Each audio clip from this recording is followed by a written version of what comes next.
listening to She Speaks Talk Radio, where women's words are changing the world.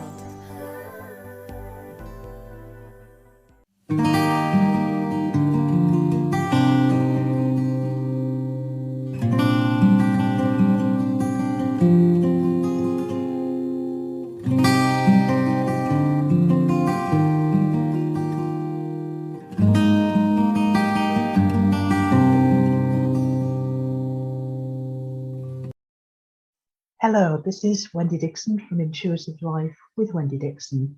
And today I'm really pleased to have Penelope Layzell on our call today. And hopefully you listeners will be able to get lots and lots of intuition information from Penelope. She sounds like she's had an amazing journey, which she's going to share with us today.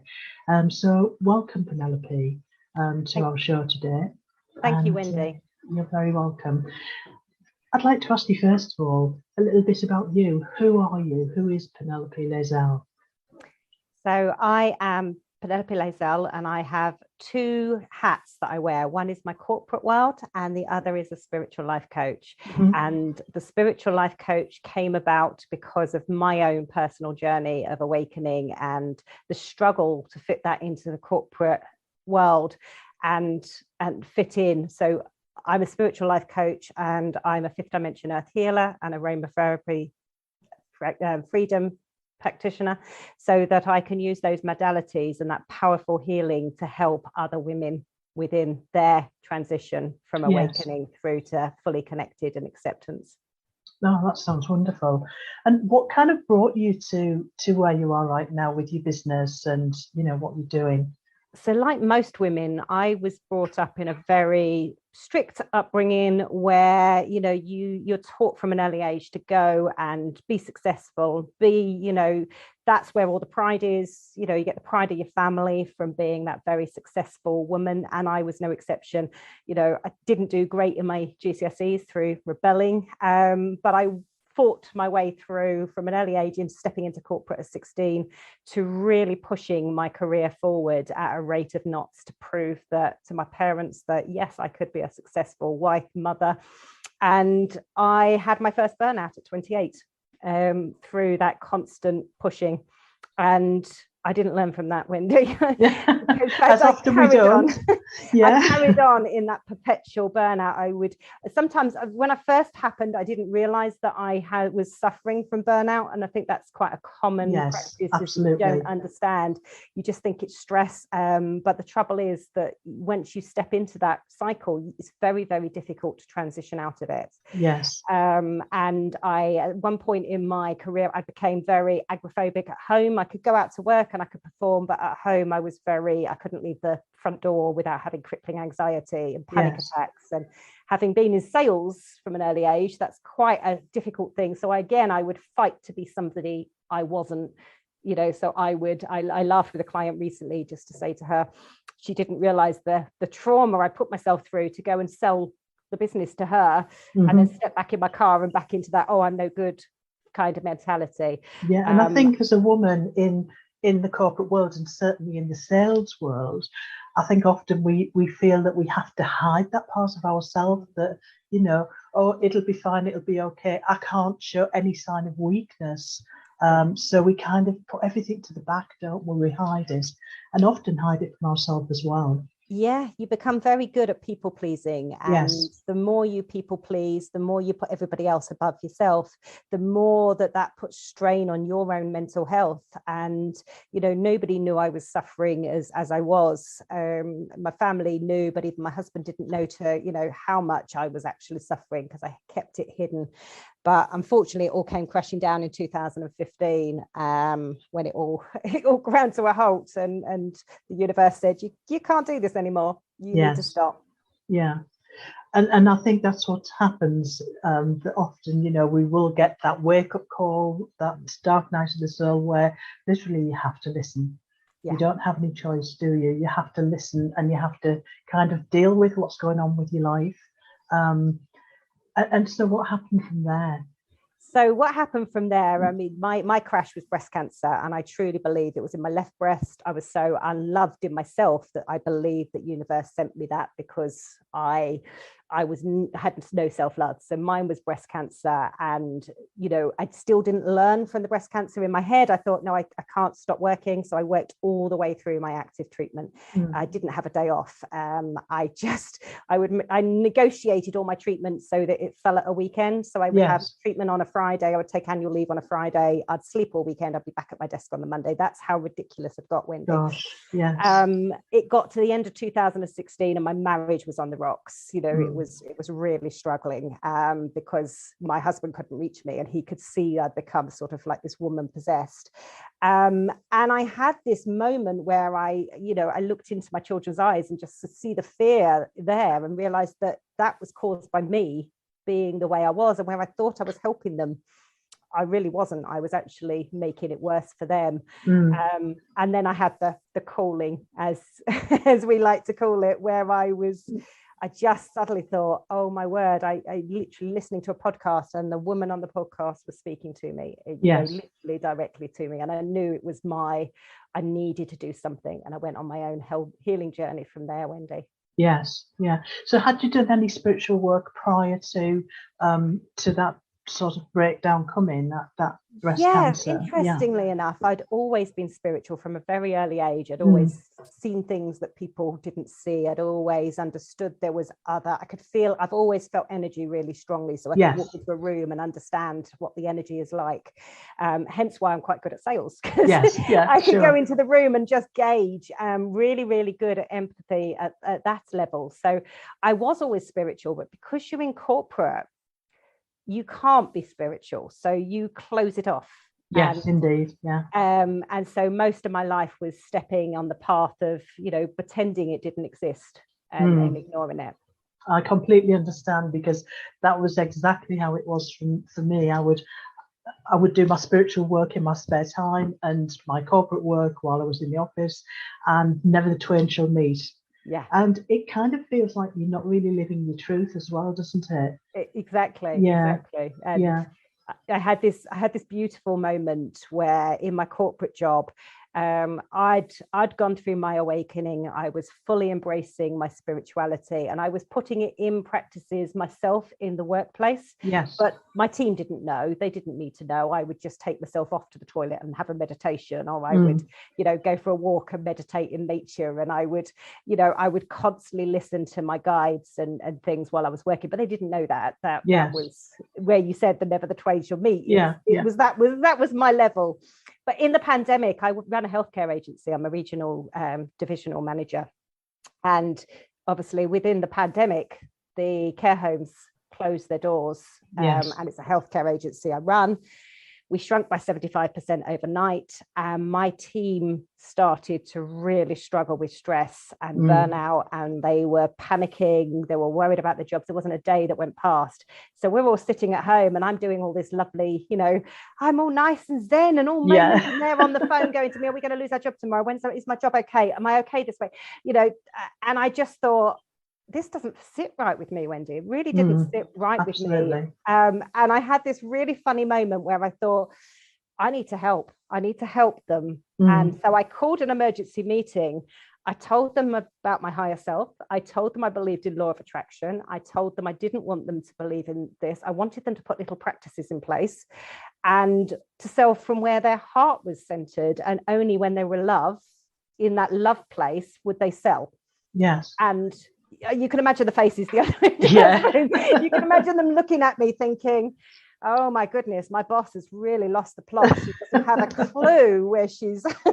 And do you know what? One of my recruiters, he looked at me and he just went, well, at this point, Pen, he said, I haven't got anything else to lose but to go down this mad path that you're talking to us about. Yes. So what have we got to lose? And the rest of the team sort of looked at him and went, yeah, you're right, what we got to lose. And we stepped into that place. And the weirdest thing happened was that we started to grow as a business. The stress levels dropped, the sales came back, the business started coming in, and they were looking at me going, I don't quite know what's happening, but this is working. Wow, that's amazing. And I've continued to do that from there, but that's where my calling then to be a spiritual life coach came in. So that's why I sit in the two camps now. I work part-time in my agency and part-time as a spiritual life coach, so that I can help others to just embrace it, because it's life-changing, absolutely life-changing. And to actually see that in action and see it changing before your very eyes, when you had a group of basically non-believers sitting in front of you thinking, oh, she's lost the plot here. That, I mean, for them to actually see the change within themselves. And do you know whether or not any of them continue with that spiritual practice? Yes, they do. One of them's got very in tune. Funny enough, the recruiter that sort of sat there at disbelief and then went, well, what we got to lose? He talks to his higher self all the time. One of my other girls, she works with the crystals regularly. Interestingly enough, both of them left their career in recruitment to follow other pursuits because that was more aligned to them. So in a way, I sort of shot myself in the foot because I had to get a new team. But they are both so happy in what they're doing. And, you know, my new team that came in from day one, the minute they've stepped into the office, I've said, right, this is who I am. If I get stressed, I'm going to sit and meditate on my desk. I won't do something if my energy is not aligned. I don't want you doing the same. And it works. It completely works. And they just embrace it. Fabulous. I love that. And I love the fact that people are using it within the workplace.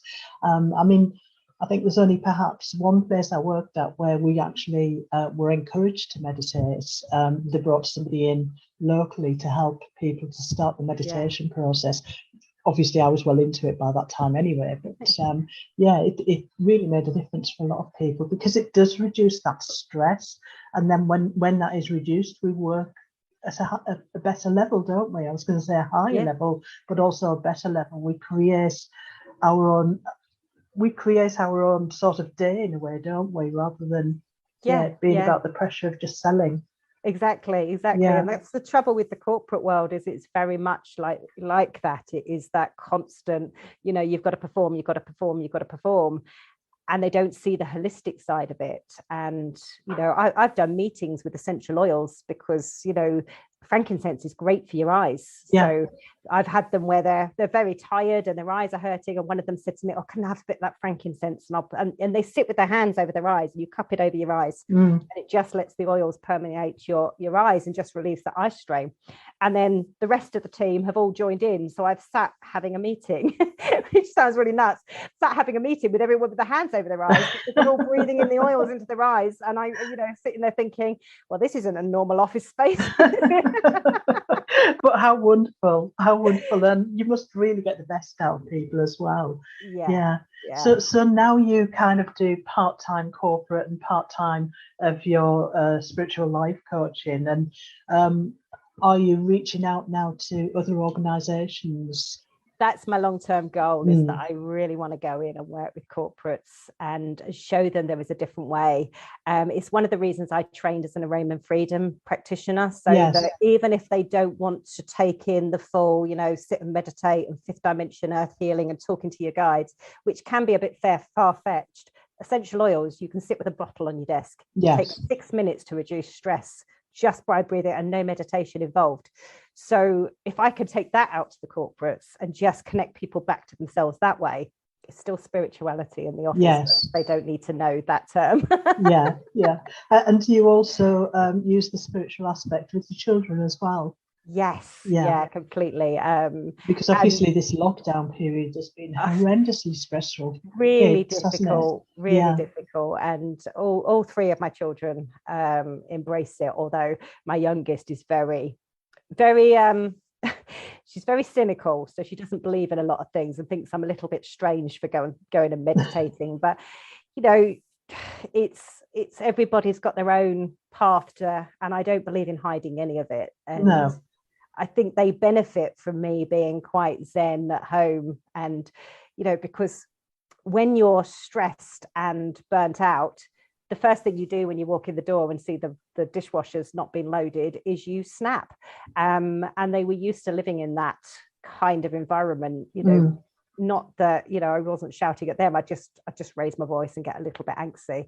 But simply because you're probably so stressed out anyway. Yeah. That it's just that one thing that can kind of tip you over the edge, isn't it? Yeah. And it's just that one thing, and you don't mean anything by it. You're not having a go at them, but you just come in and it's like, let rip, and then you're in a bad mood for the rest of the evening. Whereas when you're completely in tune with yourself, and you'll know this, Wendy, when you're completely in tune with yourself and you understand who you are, that doesn't bother you. It's like, oh, okay, that's it's one of those things. We'll be left till tomorrow. Housework can wait. It's not important. Absolutely. And it's like, but when you're stressed out and you come in and there's something sat there facing you, it's like, another thing I've got to do. Another thing I've got to do on top of everything else that is stressing me out anyway.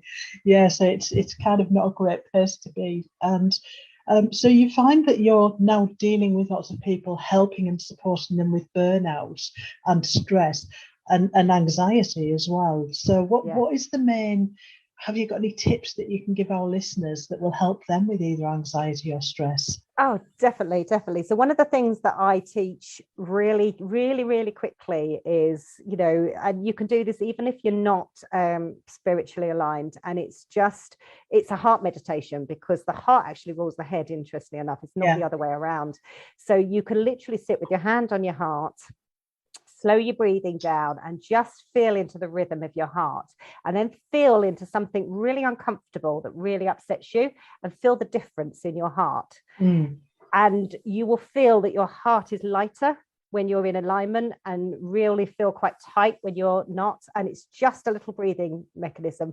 So when you're feeling that stress, you can just take your breathing, just slow that breathing down, just focus on your heart and just feel into what's right to do.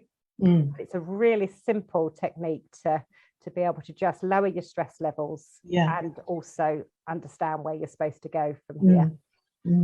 So you obviously have still got quite a busy life. You've got 3 children, you've got your part-time job, plus building your own business as well. And how do you find the time, and what is your spiritual practice now? So it's really funny because, you think you take on more work, and I'm actually more calm than I used to be in my day job. So my practice is, before I even step out of bed in the morning, I just settle my energy, because as I said to you, I feel energy really strongly. So I just settle it. I call in my guides. I just feel into what needs to be done for the day. And anything that doesn't align with me, doesn't make my heart sing, I don't do it. So, and even at work, when I get into the office, I sit with that to-do list and I'll feel into the things that need to be done. Not everything. I won't look at that list. And I used to, the old me would have looked at it and gone, oh my God, I've got 4 pages here. Where do I start? Whereas now it's just, okay, I've got 4 pages. What's the most important thing? And I just allow it to come through. And I do a lot of breathing meditations at my desk, because you don't need to leave your desk. You can sit there and just slow your breathing. And so that's how I tend to get through my day, is just those little techniques and essential oils. There's a beautiful blend of essential oils, which is lavender, frankincense and stress away. And you blend the 3 of them together. And if you're feeling a little bit stressed, tiny bit in your hand, breathe it in, and you just breathe in for about 5 minutes, and it calms your stress levels down. And fires you up again. And I guess, when you sat at your desk, nobody else knows that you're doing that breathing. That's they may smell the oils, but it's just a nice smell, isn't it, at the end of the day? But you don't have to make a big deal of it, do you? That's what I'm saying. No, you don't, because although you're breathing it in, you can sit in a sort of way where they don't notice that you're you're breathing the oils in. If you feel uncomfortable, I mean, I tend to really breathe them in, and they know I'm doing it. But if you're feeling uncomfortable, you can do it just slowly. And actually, the essential oils are so good for grounding you and connecting you to your intuition. Yes, it's fantastic little practice to have in the office. Fabulous. Okay, so you've obviously done lots of training, and you mentioned energy healing that you're doing now. And tell us a little bit about, did you say it was 5th dimension? 5th dimension earth. So I'm a certified 5th dimension earth healer. So that essentially means, so it's a little bit, the way I tend to describe it is, it's like Reiki, but with Reiki where you're putting your hands over somebody and feeling the energy. I tune into their higher self. So my higher self connects into theirs, and the 5th dimension earth.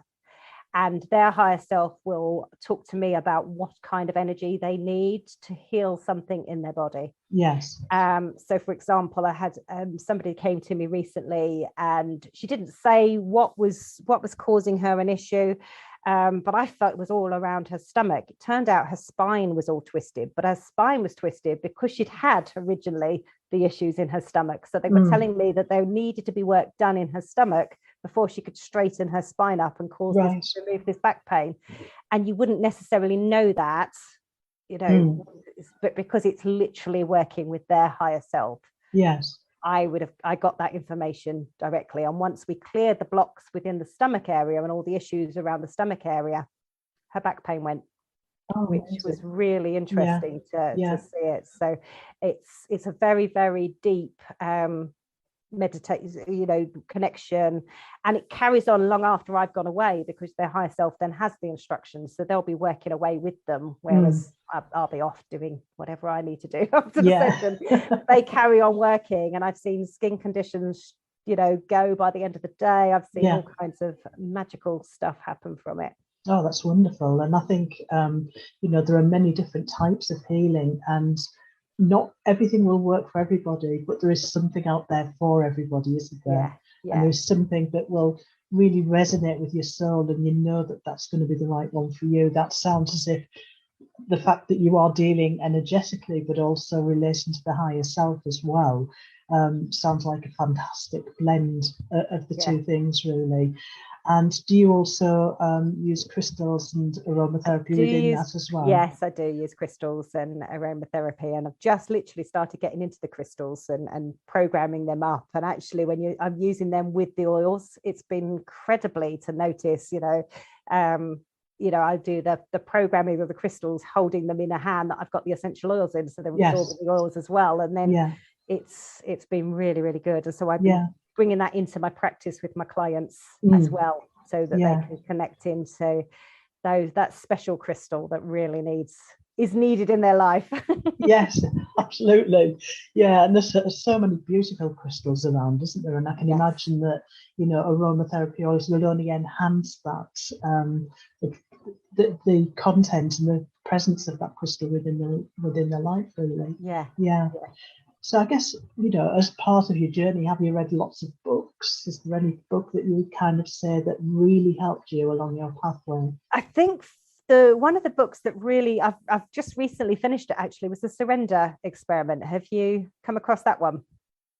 It's incredible, absolutely incredible. And he became a multimillionaire just from meditating. But it taught me a lot about letting go, because I think particularly for women like you and me, where we've worked in the corporate, we're very used to pushing against, making things happen ourselves. Yes. And so that book for me really taught me about allowing, and just letting go of the consequences. Yeah. Funnily enough, that was recently recommended to me by another person I interviewed, and they said it really changed their life. It completely made them look at things differently. And it's, if you can't do anything about it, then just surrender to it at the end of the day. Exactly. So do you continue to practice that now?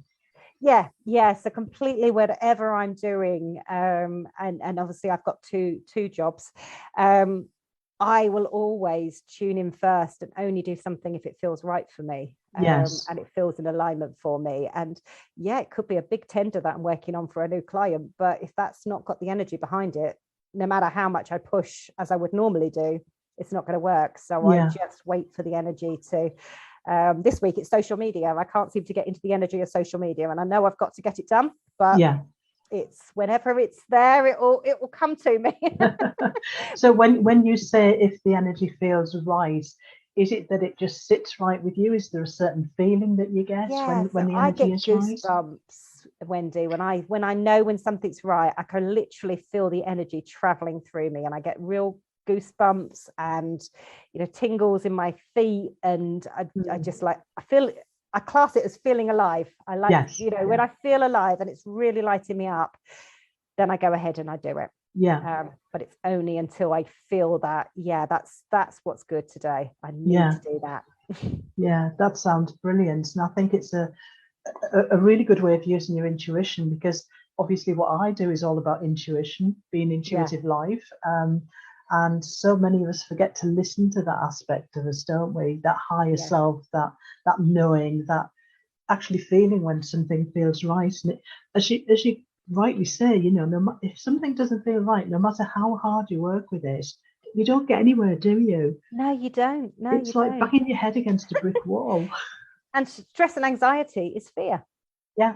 And that is essentially what it is. And when you're living in that fear state, it's not good. But that's where that, you know, if you're feeling anxious about something, it's not right. So you need to back away and do something that makes you happy. Yeah. Because that's all that anxiety is. And I had crippling anxiety because my life wasn't right. Yes. Yeah.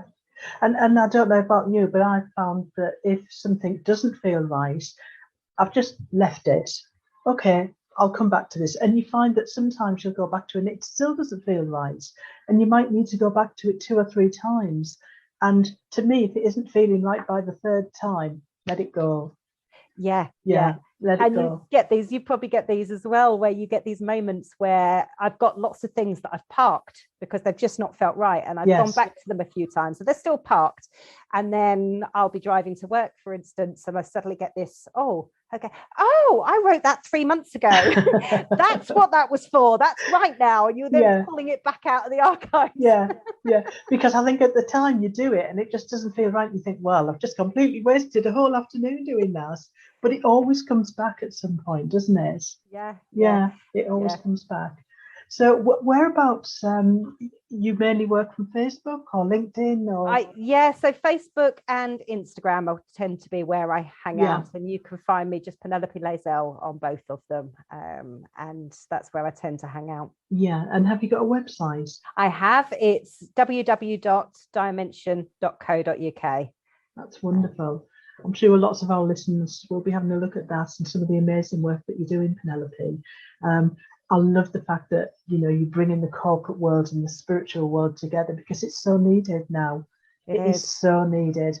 And I think with the corporate world, it just needs to soften and change and become a different animal, really, I think, in many ways. Completely. And I wrote a book just on that very subject last year because the corporate world, the 9 till 5 as we know it, came about. It was put together in Victorian times. And we're in the 21st century now. We shouldn't be working in that energy of you be at your desk at 9 o'clock, you be finished at 5 o'clock. You know, if you haven't got anything done, you stay late. It's completely goes against what we should be evolving to. What was your book called? Power of Freedom in the Corporate World. Right. Okay. And when did you release it?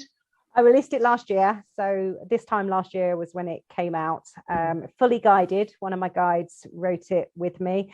So it was fully downloaded book. I wrote it in about a month. Wow. But it was incredible because it just shows a different way of embedding different practices into the corporate world. So some of the practices in there, I split it. It was very much given to me that it should be a handbook. It should be a handbook for employers and a handbook for employees. Yes. So that they've got, and within the employee section, it's broken down again. So they've got the basic spiritual or the let's really get involved with my higher self kind of. So you've got 2 angles running through it. So depending on what level you're at, whether you really want to go full hog and embrace it, you can go a lot deeper. It sounds fabulous. And actually the fact that you are impacting employers and employees hopefully will mean that they will work together in the longer term. And ultimately, that's what we want, isn't it? People working together energetically to achieve a greater result within the corporate world and within the services that they offer to the rest of us. Exactly. Amazing. That's wonderful. Well, I'd like to say thank you so much, Penelope, for talking to me today. And it's been great listening to your story and hearing all about where you've been. Your book sounds amazing.